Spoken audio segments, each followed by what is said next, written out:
1930 की दहाई में जिन अदाकाराओं ने अपने बेमिसाल हुस्न और अदाकारी की धूम मचाई, उनमें बेबो का नाम सरफहरस्त है।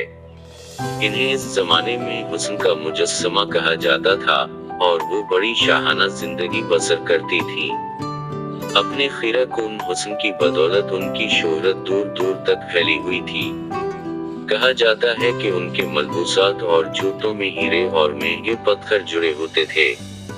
वो अदाकारा भी आला दर्जे की थीं और इस हवाले से उनका तोती बोलता था। इन्हें अपने जमाने की मलका हुस्न भी कहा जाता था। बबू का असली नाम इशरत सुल्ताना था। इनका ताल्लुक इशरत आबाद चवारी बाजार से था। उनकी वालिदा हफीजा बाई अपने जमाने की मारूफ गुलकारा थीं। बेबो बड़ी ज़हीन व फतीन अदाकारा थीं और बहुत हाजिर जवाब भी थीं।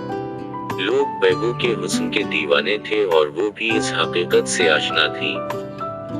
लेकिन उनकी एक बड़ी खूबी ये थी कि इतनी शोहरत और दौलत के बावजूद इन्होंने कभी तकब्बुर का मुजाहिरा नहीं किया और वो इस बुराई से कोसों दूर रहीं। यही वजह थी कि वो दूसरी अदाकाराओं की निस्बत ज्यादा मकबूल थीं। उनकी मशहूर फिल्मों में वसूदाता, गरीब परवर, मनमोहन, जागीरदार, डायनामिट, ग्रामोफोन, सिंगर, प्यार की मार, शान खुदा और सागर का शेर शामिल हैं। इन सब फिल्मों में इन्होंने शानदार अदाकारी का मुजाहिरा किया।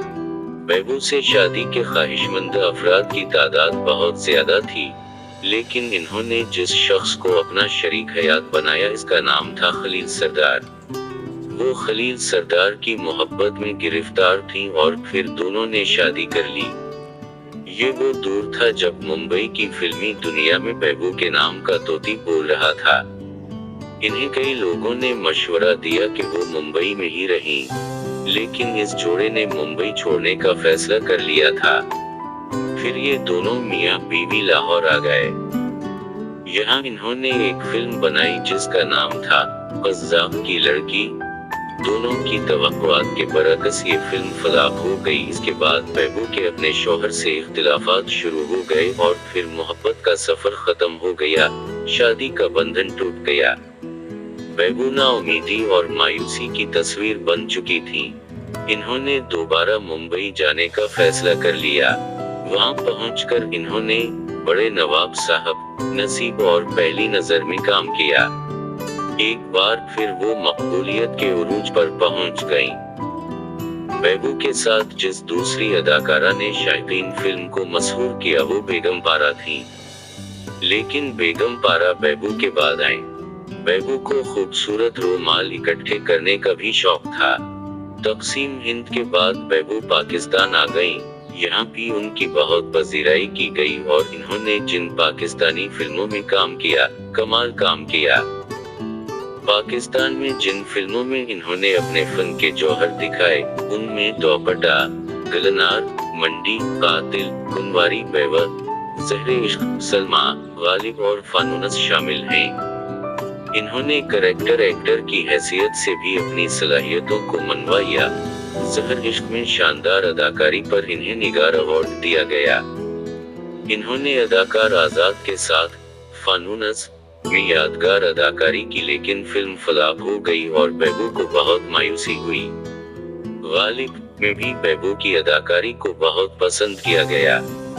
कुनवारी बेवा शमीम आरा की पहली फिल्म थी और उसमें बेबो भी अदाकारी कर रही थी।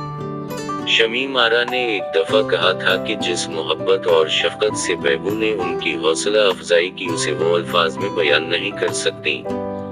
बेबो के मकाल में बोलने का अंदाज भी लाजवाब था और कुदरत ने इन्हें खूबसूरत आवाज से भी नवाजा था। उनके बारे में ये भी कहा जाता है कि मकालिमों की अदायगी के दौरान वो तलफ़्फ़ुज़ पर बहुत जोर देती थीं और इस लिहाज से वो दूसरी अदाकाराओं के लिए रोल मॉडल का दर्जा रखती थीं। फिल्मी हदायतकार दूसरी अदाकारों पर जोर देते थे कि वो बेबो की तरह अपने तलफ़्फ़ुज़ को बेहतर बनाएं। बेबो ने हीरोइन और कैरेक्टर एक्ट्रेस के तौर पर न सिर्फ भारत बल्कि पाकिस्तान में भी अपने फन के नकुश छोड़े। फिर एक वक्त ऐसा आया जब वो फिल्मों से किनारा कश हो गईं। फिल्मी सनत ने भी इन्हें फरामोश कर दिया, लेकिन उनके मद्दाहों की तादाद पाकिस्तान में भी कम ना हुई। साबिक वजीर आजम जुल्फिकार अली भुट्टो के वालिद सर शाहनवाज भुट्टो भी बेबू के बड़े कदरदान थे। उस वक्त वो जौनागढ़ के वजीर आजम थे। उस जमाने में ये खबर भी फैला दी गई कि सर शाहनवाज भुट्टो ने बेबू से शादी कर ली है, लेकिन इस खबर की तस्दीक ना हो सकी। अपने दूर की ये साहिरा और शानदार अदाकारा 1972 में इस जहान फानी से रुखसत हो गई। उनका नाम और काम हमेशा याद रखा जाएगा।